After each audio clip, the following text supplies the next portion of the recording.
Assalamu alaikum, barkanmu da wannan lokacin. Insha Allah a yau zan nuna muku yadda ake yin link a website. Kamar yadda link dai ba komai bane, kowa ya san link. Za ka ga yadda aka raina mu 'yan arewa, za ka ga website na scam za a yi, sai a ringa sharing na link, a ce in ka danna wannan link ɗin za ka samu kaza, in ka je ka cike form kaza a wannan link ɗin za ka samu kaza. So zan nuna muku yadda ake creating link da kanshi. So bari mu shiga cikin browser mu.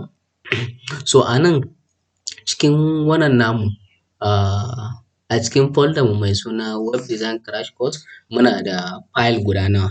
File guda uku muke da shi. Ɗayan heading shine muke ciki a yanzu haka. So za mu yi creating link ne wanda idan muka danna wannan link ɗin zai kai mu sauran file namu. Ɗayan file namu shine index.html, ɗayan kuma web.html. So ya za mu yi creating na link ta yadda a website namu idan muka taɓa wannan link ɗin zai kai mu zuwa wani website ko kuma zuwa wani file namu, page namu. So shine abin da zan nuna muku yau. Yadda ake creating link shi kuma za ka yi a tag ne. So shi a tag ɗin yana da wani attribute da ake kiran shi href. Href shi zai yi pointing idan ka danna wannan link ɗin, shi zai kai ka izuwa inda ake so a je ɗin.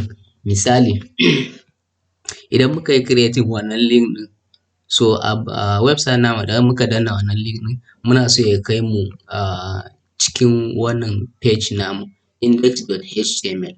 So ya za mu yi shine za mu sa sunan file ɗin index.html.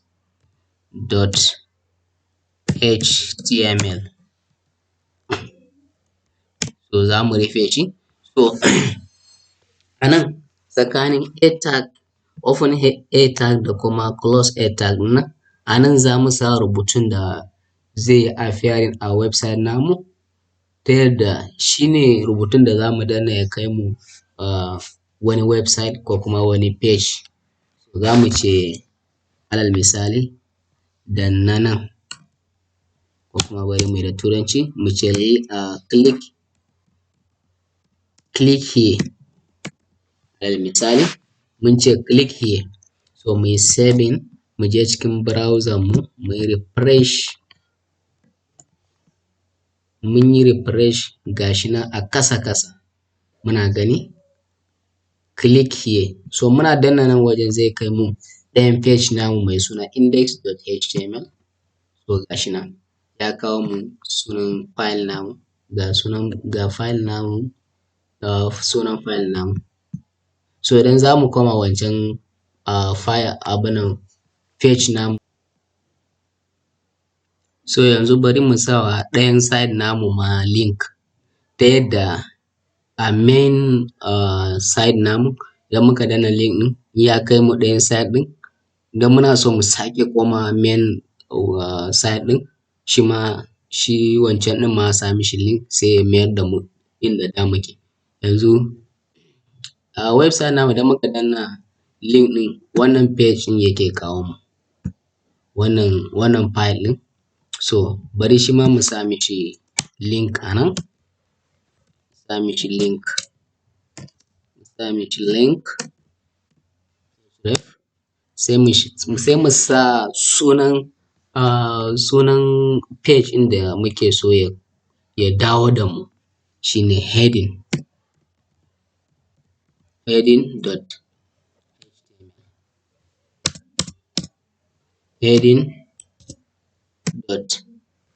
Heading.html.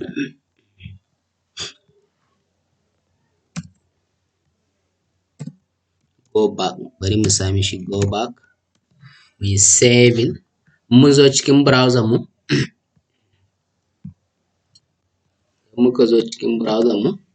so a nan wannan shine asalin page namu.